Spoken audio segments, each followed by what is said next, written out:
Welcome to the Leadership in Law podcast with host Marilyn Jenkins.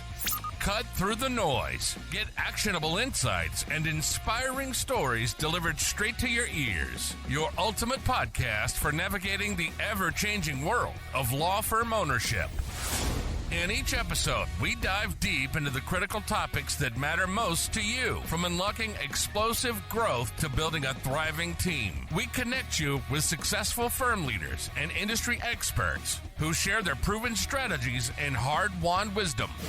So, whether you're a seasoned leader or just starting your journey as a law firm owner, the Leadership in Law podcast is here to equip you with the knowledge and tools you need to build a successful and fulfilling legal practice.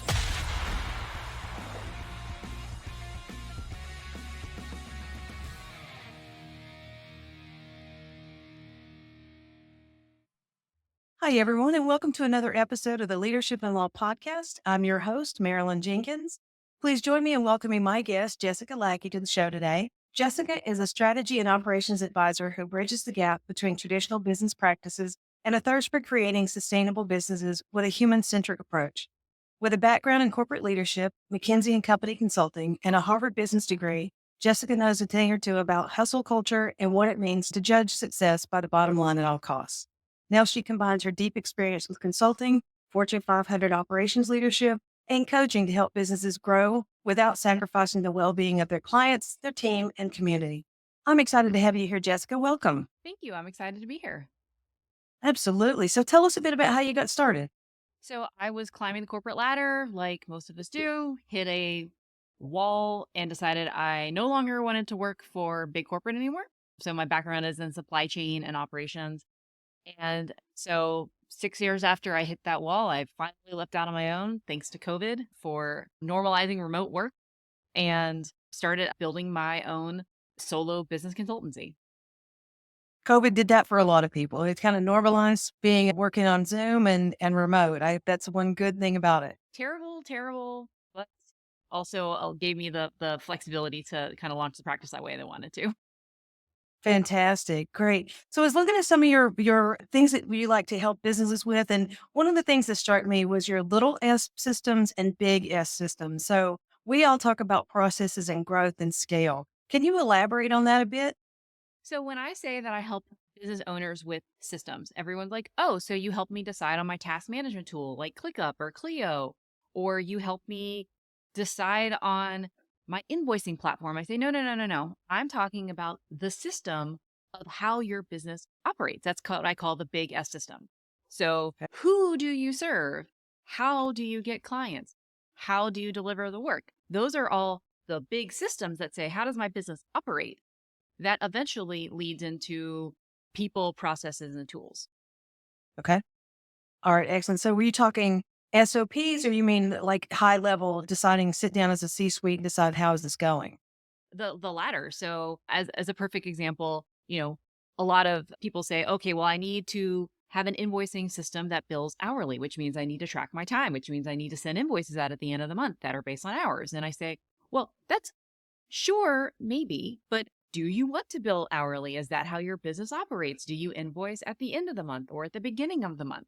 These are all big, more philosophical questions that say, how does my business run? That then dictate, do I need a tool that translates my time tracked hours to an invoice or not? Okay. And so in thinking about that, do you help find weaknesses and turn them into strengths? So if, say, I've got a process that's not really serving me, but I've always done it like this, is it you help with that structure? I do. The question I always ask is, do we need to do this in the first place? Period. You might say, well, I did it this way when I was starting. I did this way when I was a single lawyer, when I was doing the grab bag of all types of law. But now that I'm more focused and I'm more, maybe more scaled or thinking about hiring more team members, maybe the way I used to do it, one, there's activities I used to do that I just don't need to do anymore. It doesn't fit my business model or my revenue structure or my scope of practice anymore. So one, can we just stop doing stuff? And then two, for the future, what do we need to strengthen and shore up from our business foundations? And we have to think about solving the business foundations at once, making a process that's not your bottleneck more efficient, may not actually be where you need to spend your time. If you're like, oh, let me figure out how to make my invoicing smoother, and you're not involved with the invoicing, it's somebody else, but yet you don't have the client revenue, the marketing system set up to bring in you more business to kind of use that extra time. Maybe we need to stand up the marketing engine first before we, focus on more structures in the back end. The cart before the horse. Yeah. Being able to see the whole picture.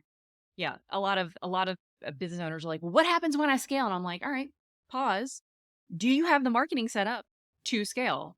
Because Right. if your clients are coming, catch as catch can, and there's no predictability to it, you could spend all this time preparing your business to scale, but you're actually working on the wrong thing. Nice. That's a good point. Because I know that we're all we're told we have to be ready to scale. We have to be ready to scale. But, if you don't have all the systems in place, that makes a lot of sense. Yeah. Now you think so talking about scale, let's talk about the math behind the stages of scaling. So thinking about where we are and where we want to be. And it's like you said, it's not all revenue. Can you explain your thoughts on that? So, especially for smaller practices, there's you as a soloist. I call it the Lincoln lawyer type. You maybe practice out of the back of your car, or you practice out of an office, and it's you, just you. And then there's you plus maybe an assistant, or you plus a paralegal. These are all different revenue models to say, okay, before I bring someone on, do I have the marketing in place? Do I have the cash flow in place? Is my pricing set up to absorb a cost of a person? These are different decisions that we have to make than if we're starting to bring on a junior lawyer, if we're starting to bring on partners, if we're trying to scale to multiple offices or add on a practice area. Everyone says, oh, I want more. I want more. I want to grow more. But with that comes the cost, right? Like you have to then, and some leadership responsibilities that we don't always talk about.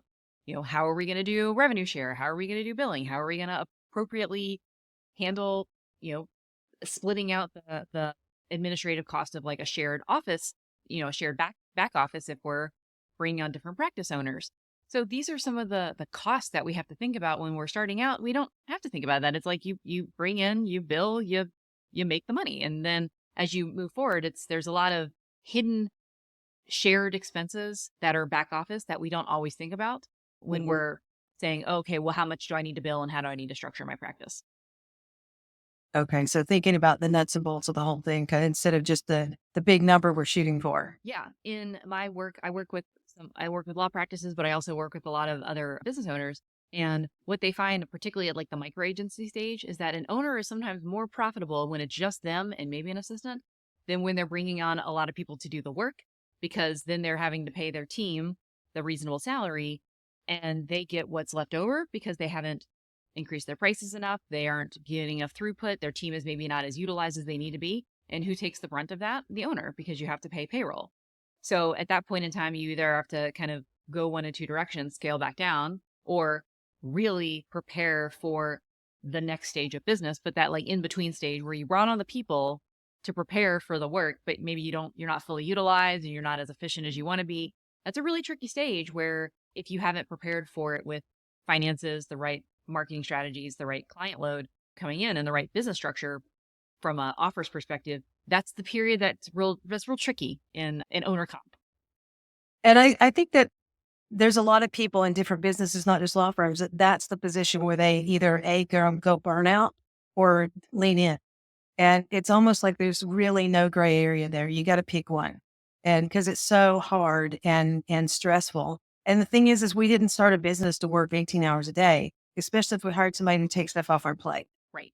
But there's that 9-month period of preparing for hiring someone, and then the 3 months where they're probably not going to be nearly as effective and efficient as you want them to be, where either you're having to potentially take less business on, which means you're eating into your reserves in order to like free up the time to train them, or you click it into the next gear and say, this is the time of I'm really going to focus and like I'm going to kind of push through this part. The tricky part is when you want to bring on someone from a team perspective and you're like, well, they'll figure it out, or I don't need to train them, or they'll just start working right out of the gates. And I'm like, no. That's a recipe for having those people churn in and churn out of your organization. There's a step change that happens at those hiring inflection points, and ignoring that is a recipe for staying in that period for much longer than you need to be. And unfortunately, we've all done that. You hire somebody, you just put them out to pasture, they'll take care of that. And now that's off my plate. Till you found out that there was a dramatic error that now you didn't have time to do, but now you have time to fix. Yep. If you know this going in, it's usually not the first hire unless they work with me and I'm the first hire. I'm like, let's slow down. Let's make sure you know what they're going to do. You have quality control processes in place. This is, again, big S systems versus the little S systems. Yeah, you can have a task management system and send, files that they need to work on and tasks they need to work on through that. But if you haven't thought through, well, who's checking the work? How am I delegating it? When am I delegating it? How are we communicating this to the clients? How are we letting them know that the person whose name used to be on the email is no longer going to be the name always on the email? Those are things that, that's again, the bigger philosophy of the people systems in your business versus oh yeah, I set up my task management software and I got them an email address and we're good to go on systems. Now, outside of Clio and case management software, do you recommend anything like, say, Asana or ClickUp or Monday for the other tasks around the office?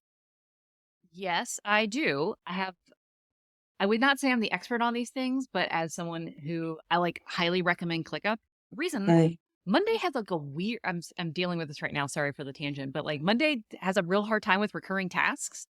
And Asana, I've heard that. yeah, I'm trying to be you can't just click the recurring tab. We should be able to do this. And Asana is really great out of the box, but has trouble with templates and task templates that you might say, okay, for every case we're doing, maybe the legal part is handled here, but these have recurring steps and things like that. And Asana is a little less capable of doing that. I like if I can get my clients in ClickUp, I want them in ClickUp. But again, a task management system is better than no task management system. A place to write down your SOPs is better than no place or waiting till you find the perfect place. I'm start. You can handle a lot of tasks with a shared Google sheet of recurring things that you just link an SOP to and you just go down the list. It doesn't have to be as formal as, I do love a good ClickUp, but you don't need to do that. Again, the process for how you communicate tasks is almost more important than the system. Again, big S versus little s. Right. So we started out with the Google Drive with a folder for each of our SOPs and then a table of contents, if you will, being a sheet.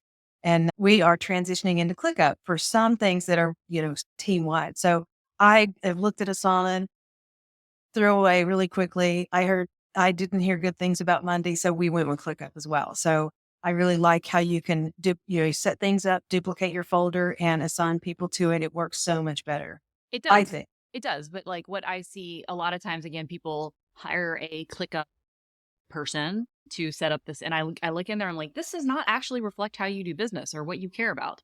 So, yeah. setting it and it's really hard to, when you set up, you're oh my God, I'm staring these a list of red tasks in the face because I don't know how to use this. I'm start small, migrate things over. Same thing with a CRM system. So, you might use a Nutshell or something that's located in a Clio.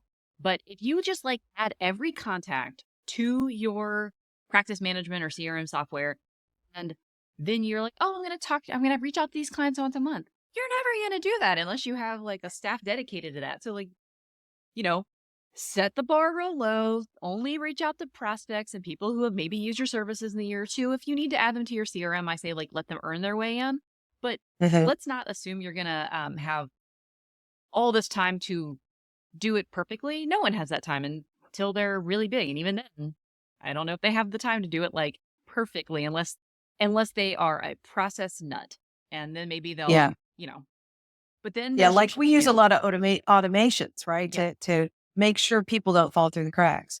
But that, again, takes some processes, some ideas and put it together.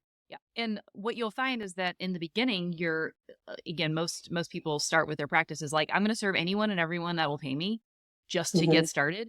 You may find that again, going back to the bigger systems, at some point you may say these clients no longer fit the business model we're trying to. We might depart from them as clients. We may let them go and transition them into other providers. And that is okay. I just want to normalize that you don't have to have a totally 100% accurate history of every client you've ever worked with, because some of them might not actually be the clients you intend to work with as you formalize how you work and who you work with and what you do. Yeah, I agree. It's in any business, it's niching down helps you to do the same thing over and over again and get good at it. Yeah. Right.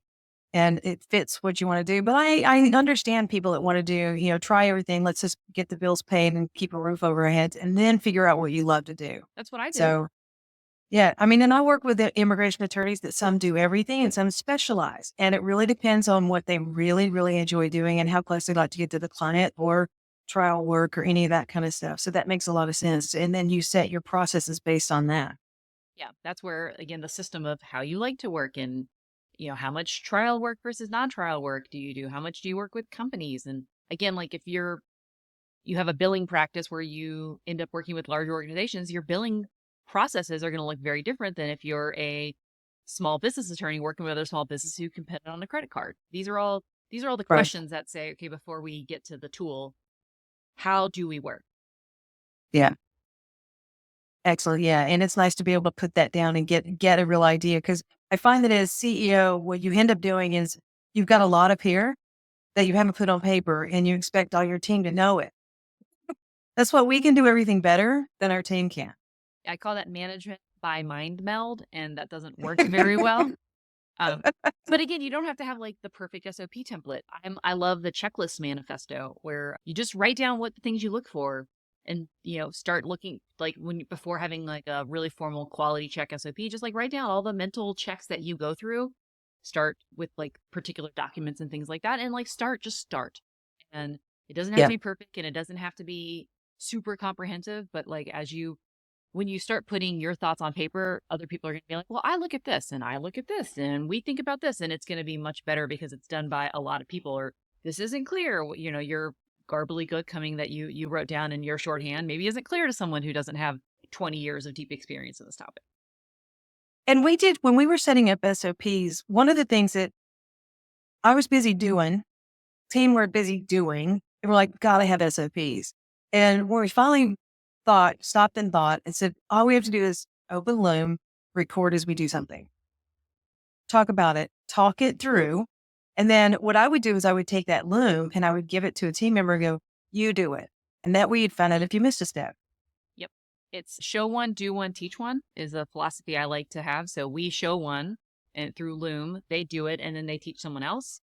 Nice. Okay. Yeah. The nice part about Loom now is, especially with the AI capabilities, it can summarize your words into some checklists and it can start an SOP. So that way someone who's redoing it doesn't have to watch the video or doesn't have to start from like a blank slate. They can be like, these were the steps that someone outlined. Oh, this isn't right. And this isn't in the right order. And these are other things that didn't come up that we think about. I do love having the Loom video because people see the shortcuts and how you do stuff. Right. It's not just like what to do, but it's like, oh, well, like this particular way I like manage the mouse around the keyboard saved 20 minutes on a particular task, which you wouldn't get when you just did an SOP. Right. And have you seen the tool? I think it's Scribed that it follows your mouse and creates a document at the same time.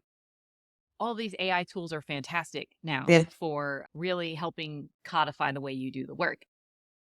And I think if you really think about how easy it is to make an SOP, it doesn't have to be a big project. And I've known companies that put off doing SOPs for months because it's like this big gray cloud that they just can't figure out how to get away from. And it's like, chill, Loom, that's first step. SOPs are even good for me, even on tasks that I'm not hiring out, like to have like, this is the link that you always use and I don't have to search in my email to find it. And these are what I'm holding this up, but I have like a list of all my clients for a task. Mm-hmm. This is my weekly task manager of just like, did I forget anything? I have a ClickUp, but sometimes I'm just like, I need it on my desk to take notes. And I look through and I'm like, oh, wait, I haven't heard from so-and-so in like a week. I need to send a message. And this is like a nice checklist. Like, it's good for me. Like, I print this out once a week and just be like, have I touched base with everyone I need to touch base with? And maybe they didn't have a task assigned in my task manager, but that's actually a problem because I need to reach out to them. And so I have a little piece of paper, that works for me, but I have a checklist. So I'm like, oh, I didn't forget anything. Yeah. Well, and I always have something, my list of what I'm working on, I've got a to-do list always. It's just something I never got away from, but I live with my calendar. So yeah, it's the process that you're going through. Let's transition a moment. I love where we're going, talking about this, but let's look at outsourcing. So a lot of companies outsource part of their work And whether it's a law firm using a virtual paralegal or something or any of that kind of thing, why should a law firm or an owner think twice before they just outsource part of their business? So I have a framework I'm testing out for how to think about outsourcing, especially until you've mastered the activity and if it's core to your business, outsourcing can be a challenge. So when I say core and complex, particularly I'm thinking about sales, marketing, finances, and the strategy work behind all deliverables. We may say, oh, I just want to outsource marketing. All right, well, do they like you have to have any firm you outsource marketing to or like lead gen or something like that until you know your ideal client, until you know what you want to make a point about on social media or in your email marketing, until you know your messaging and your ideal client and like have a sales process trying to like pay for leads or pay for advertising isn't going to work. And so we can outsource those things too early. And we can also outsource things without we outsource business finances a lot, which I'm like, go outsource your bookkeeping. Know how your books work. You can't just like outsource with blinders on because then you're likely to not understand your business. And then the final part is a lot of times there's a hierarchy mismatch. We want to outsource something and we're outsourcing it to someone more junior who doesn't have the context, doesn't know kind of like what you are expecting as outcome. And we kind of expect them to jump up to what we're thinking about and pull it out of our heads.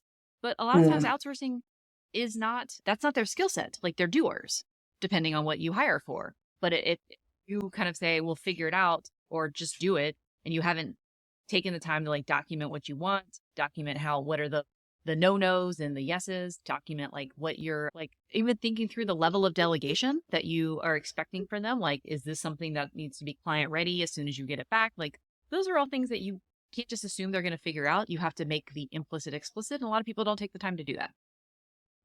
I can agree with that. We have clients that we've worked with that until we send them through the onboarding and ask really the detailed questions about their company, they haven't thought about that and about their ideal client and what they want to specific. And then one question that's quite interesting that a lot of people don't know the answer to is what sets you apart from your competition? Because we can use that information in the ads and the marketing. Because if it sets you apart, it sets you apart, but they're like, well, it's like, you've got to do something different. And you do, you just don't know what it is. So you need to think about it.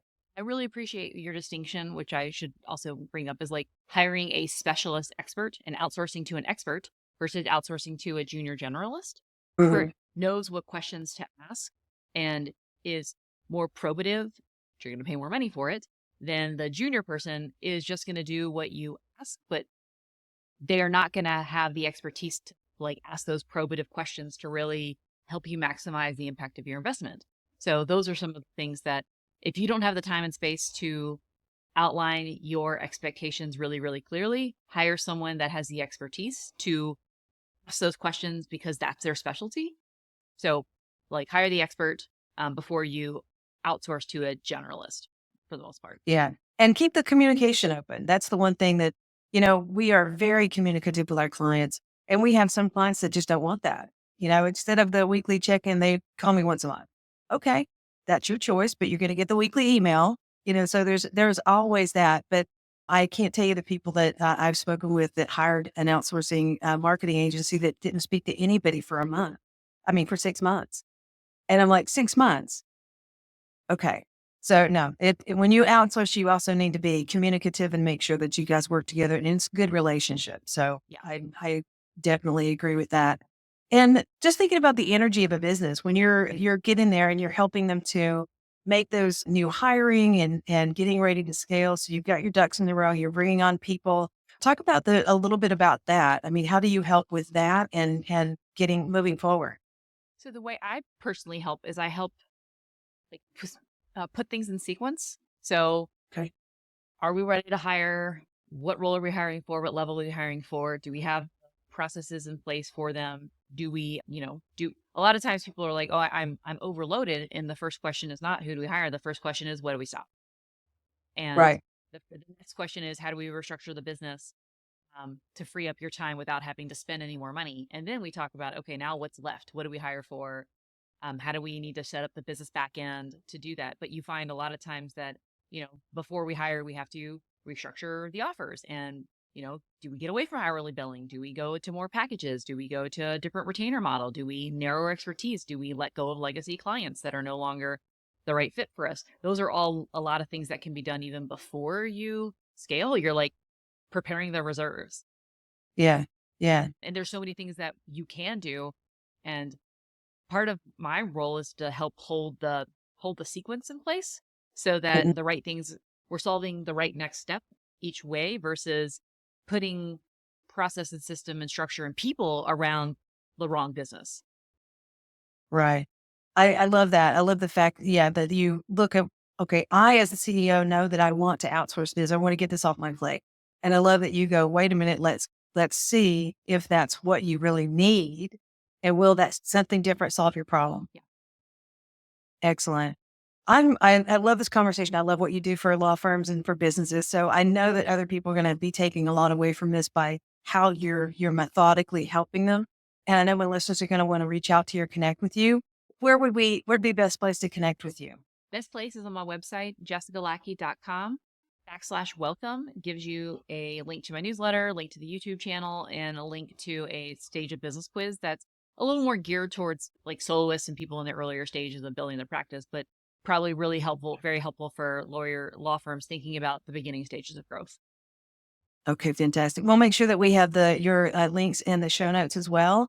Jessica, thank you so much. This has been really enlightening. I've really enjoyed the conversation. Thank you. Thanks for joining me today for this episode. As we wrap up, I'd love for you to do two things. First, subscribe to this podcast so you don't miss an episode. And if you find value here, I'd love it if you would rate it and review it. That really does make a difference in helping other people to discover this podcast. Second, you can connect with me on LinkedIn to keep up with what I'm currently learning and thinking about.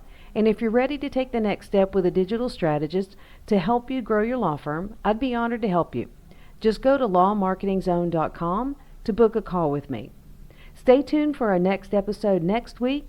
Until then, as always, thanks for listening to Leadership in Law Podcast, and be sure to subscribe wherever you listen to podcasts so you don't miss the next episode. Thanks for joining us on another episode of the Leadership in Law Podcast. Remember, you're not alone on this journey. There's a whole community of law firm owners out there facing similar challenges and striving for the same success. Head over to our website at lawmarketingzone.com. From there, connect with other listeners, access valuable resources, and stay up to date on the latest episodes. Don't forget to subscribe and leave us a review on your favorite podcast platform. Until next time, keep leading with vision and keep growing your firm.